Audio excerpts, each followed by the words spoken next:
제21대 대통령 선거 이제 어제부터 사전 투표가 진행됐고요. 다음 주 3일 공식 투표일입니다. 후보들의 경제 정책에 대한 관심이 가장 크죠.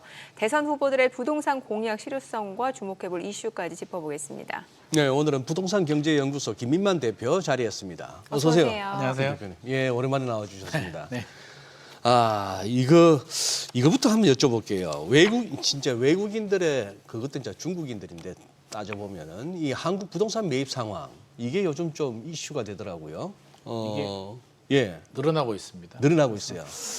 작년에 9만 5천 가구 정도 외국인들이 우리나라에 이제 보유하고 있는 주택이었는데 예. 올해는 10만 216가구로 5.4% 증가했습니다. 그래서 아니 우리나라 집도 부족한데 네. 주택 공급 부족이라고 하는데 외국인들이 예. 집을 이렇게 사면 어떡하냐 그런 목소리들이 예. 나오는데 예.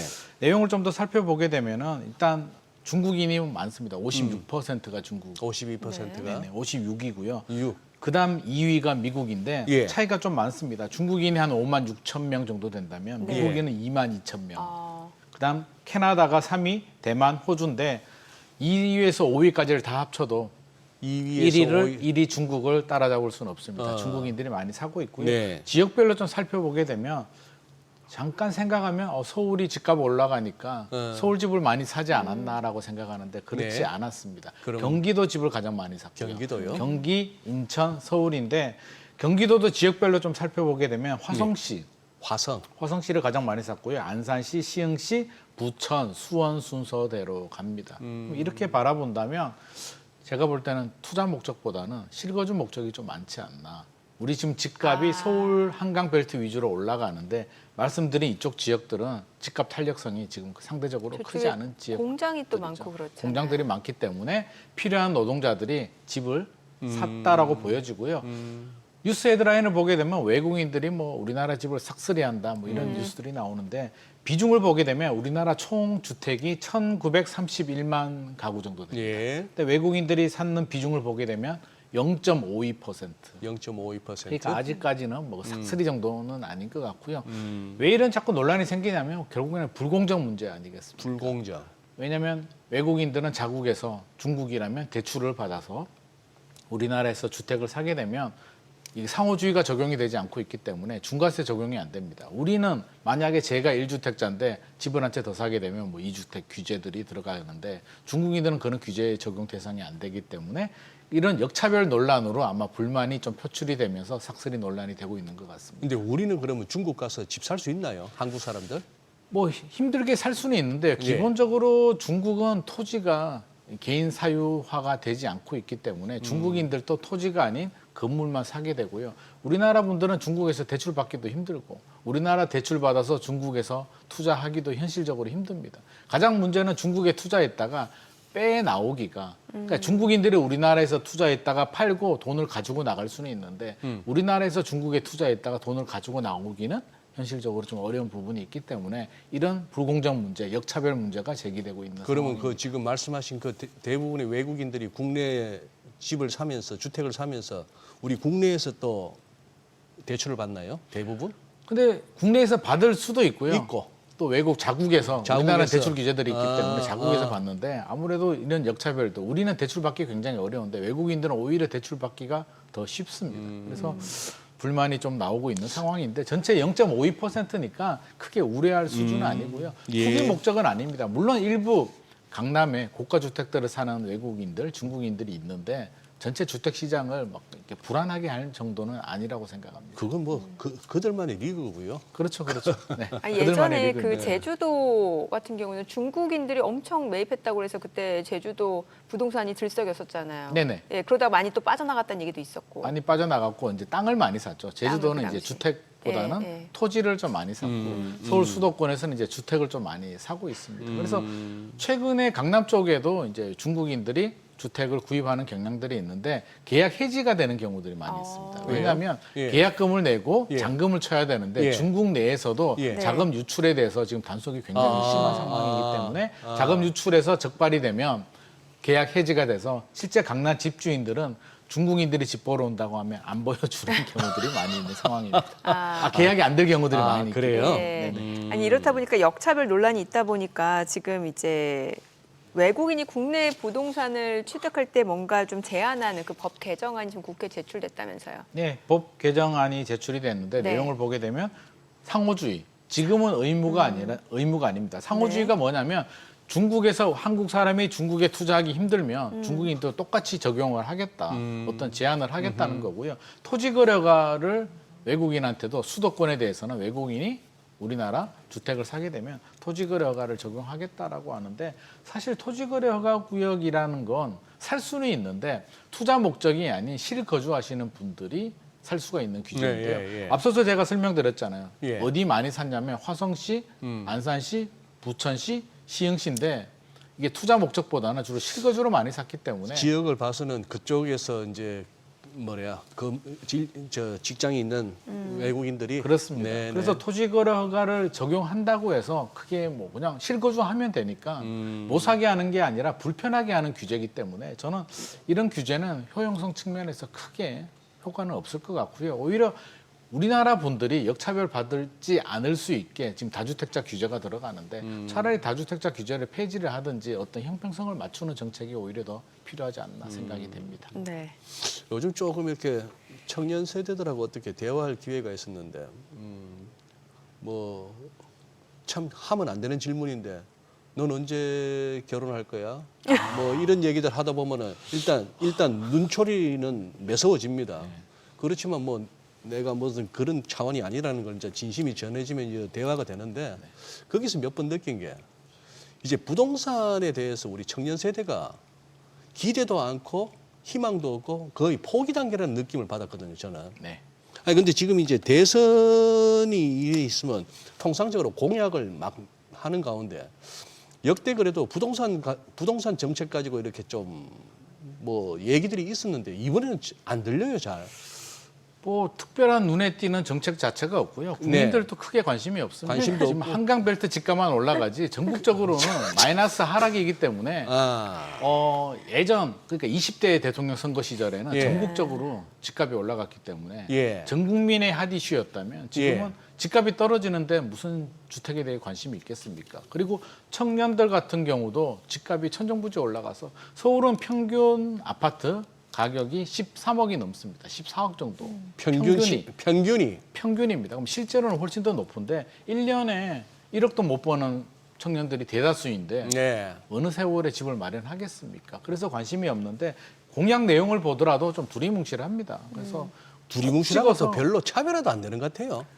정치권에서도 지금 나오는 이야기나 제가 느끼는 건 네. 부동산에 대해서 좀 거리를 좀 두고 싶어 서로. 하는 건드려서 좋을 건 없기 때문에 그냥 공급을 늘리겠다, GTX 깔아주겠다 정도 공급이 나오는 거지 구체적으로 20대 대통령 선거 시절에는 윤석열 후보나 이재명 후보 모두 뭐 250만 원 하겠다, 270만 원 하겠다라는 얘기를 했는데 지금 보면 이재명 후보 같은 경우 처음에는 250만 원 얘기했다가 쓱 빼버렸고요.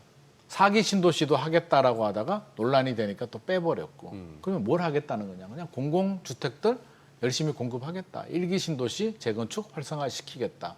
일반적으로 하고 있는 내용을 지금 얘기를 하고 있는 상황이고 예. 시지 보다시피 김문수 후보 같은 경우는 333 대책이거든요. 결혼하면 3년, 첫째 놓으면 3년, 둘째 놓으면 3년, 9년 동안 주거 지원을 해주는데 매년 10만 원씩 5년 동안 50만 원으로 공급하겠다라고 하는데 우리가 무감각해져서 그렇지 10만 호가 이제 250만 호 얘기하다가 10만 호 얘기하니까 가능하지 않나라고 하는데 10만 호면 분당 신도시가 9만 7천 호거든요. 그러니까 1년에 분당 신도시 그러니까 5년 동안 5개를 공급해야 되는데 되겠습니까? 제가 볼 때는 못하지 않나. 3기 신도시를 다 합치면 25만 호인데요. 3기 신도시 2개를 공급을 해야 50만 호가 되는데 그래서 공약 내용을 보게 되면 구체성이 떨어지고 그러니까 필요성이 없는 정책들도 많고 하지 못하는 정책들인데 내가 할 수 있다라고 이야기를 하고 있기 때문에 나온 정책들도 국민들의 공감을 얻기에는 이거 무슨 소리지? 라는 생각이 들 수밖에 없고 이준석 후보 같은 경우는 아예 그냥 우리가 요즘 소확행이라고 하잖아요. 소소한 행복에 그냥 초점을 맞춰서 나는 그런 거 거창한 거 안 하고 전용 59, 방 3개, 화장실 2개, 아파트 좀 많이 공급을 해주겠다. 주기별로 생애 최초로 집 사면 세제 감면, 아기 놓고 집 넓히면 세제 감면, 또 뭐 이렇게 그런 정도의 대책이 나왔기 때문에 예전처럼 국민들이 뭐 호응을 얻고 그래서 언론들에서도 공약에 대해서 크게 관심을 가지지 않는 상황입니다. 야, 지금 방금 김 대표님 설명 들으면서 제가 뜨끔했습니다. 이게 우리가 너무 막연하게 다 듣고 그러니 하는데 저도 10만 하도 뭐 100만 원, 200만 원 뻥뻥 거리다가 네. 10만 원 하니까 애게 했는데 그걸 갖다 분당에다 비유를 하시니 네.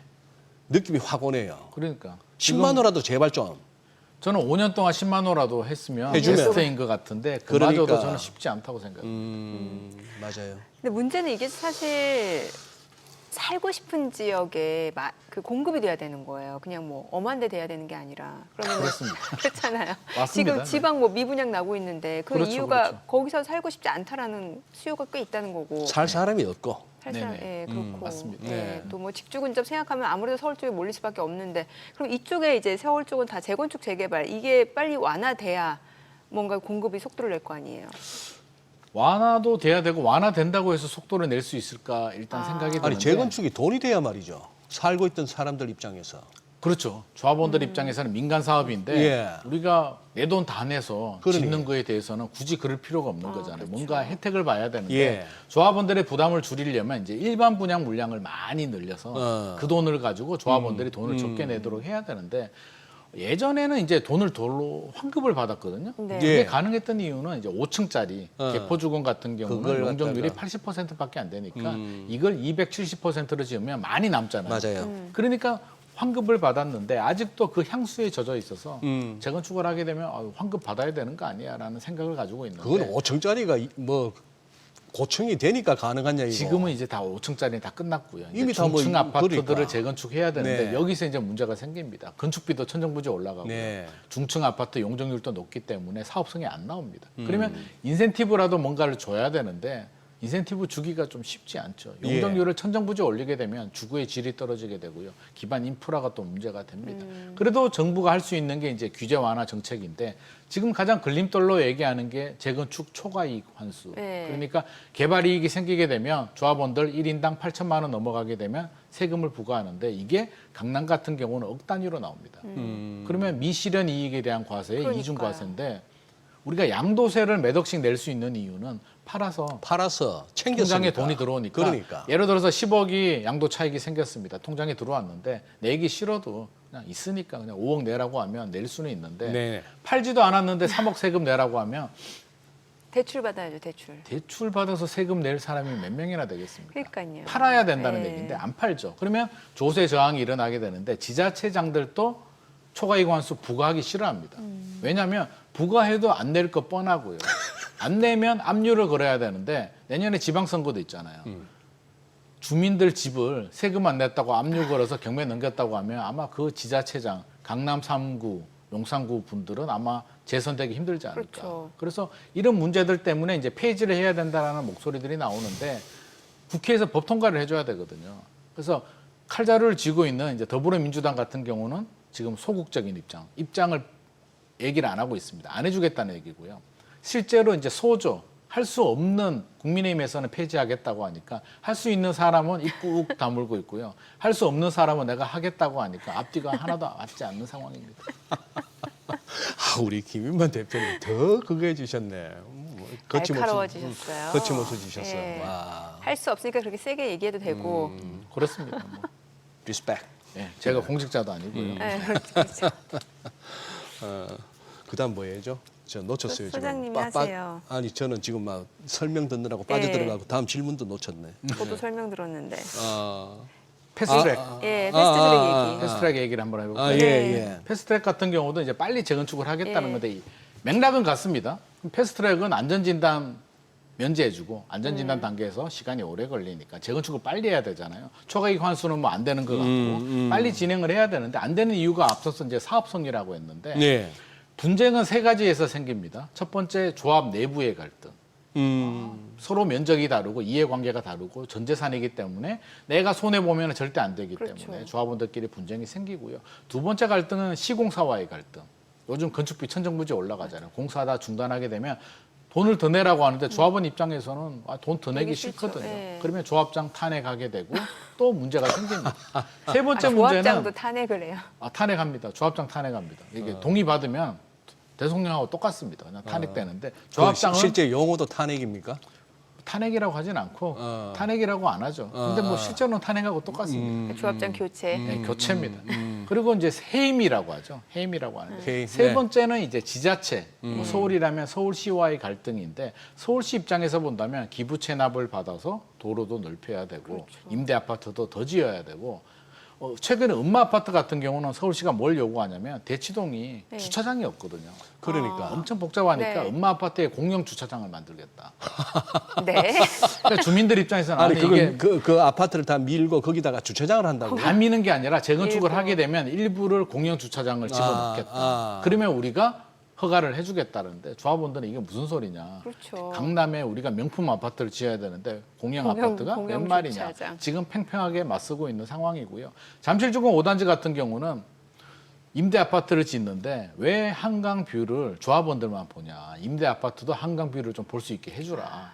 조합원들 입장에서는 우리가 볼 한강 뷰도 없는데 무슨 소리냐라고 부딪힙니다. 이렇게 끝도 없이 부딪히고 사업이 잘 진행이 안 되겠죠. 그래서 속도가 잘 안 나옵니다. 소송이라도 걸리면 또 5년 갑니다. 그래서 안전진단만 빼준다고 해서 일사천리로 진행되는 건 아니고요. 여러 가지 단계들, 건축비까지 올라가고 그러니까. 있기 때문에 사실 음마 아파트 같은 경우는 오래됐거든요. 1979년도에 지은 아파트고요. 96년도부터 재건축을 추진했는데 지금 또 이제 조합 설립이 됐습니다. 제 생각에는 저하고 같이 늙어갈 것 같습니다. 79년도면 그렇죠. 아니, 제가 재건축 갖다가 이제 입에 올리기 시작하고 추진하기 시작한 지 벌써 30년째 아닙니까? 제가 거의 뭐, 예. 20대 때 26살 때 이제 재건축을 추진해 가지고요. 제 생각에는 제 칠순잔치 할 때도 되기가 쉽지 않을 것 같습니다. 참 인상 깊었던 아파트인데 네. 촌놈이 처음 올라와 가지고 그 자꾸 아파트 이름을 부르는데 서울 사람들이 못 알아듣는 거예요. 네. 자꾸 저는 엄마 아파트 하니까 엄마가 잘 안 돼가지고. 제가 엄마로 들렸었죠. 예. 아니 근데 네. 이 부동산 얘기를 하다 보면은 참 뭐랄까 답답하기도 하고 정책 당국도 어떻게 보면 참 그 뭐랄까 이해 안 되는 부분이 없지도 않는데 이거 말이에요. 지금 재건축 위해서 선도지구 선정했지 않습니까? 네네. 일기 신도시. 일기 신도시. 네네. 그리고 이제 분당 같은 경우에 아니 그러면은 재건축 시작되면은 그것도 동시에 시작되면은 그 살던 사람들이 어딘가 가야 되잖아요. 이게 지금 그렇죠. 해결이 됩니까 이게? 어디로 이주해요? 글쎄. 지금 그게 문제입니다. 어디로 가야 되냐는 건데. 네. 그 이주단지 가지고 또 국토부하고 분당시가 또 부딪히고 있습니다. 어디 텐트 치고 살 수는 없잖아요. 그래서 국토부는 유휴부지들, 도서관 부지를 한 1,500세대를 짓겠다라고 원래 계획을 발표를 했는데 주민들 입장에서는 왜 굳이 거기다가 또 이주용 주택을 짓느냐라고 반대를 하니 성남시가 반대했고요. 국토부는 그럼 니들이 한번 해봐. 니들이 안을 가져와라고 했는데 예. 성남시가 준비한 5개 안을 국토부가 또 반대.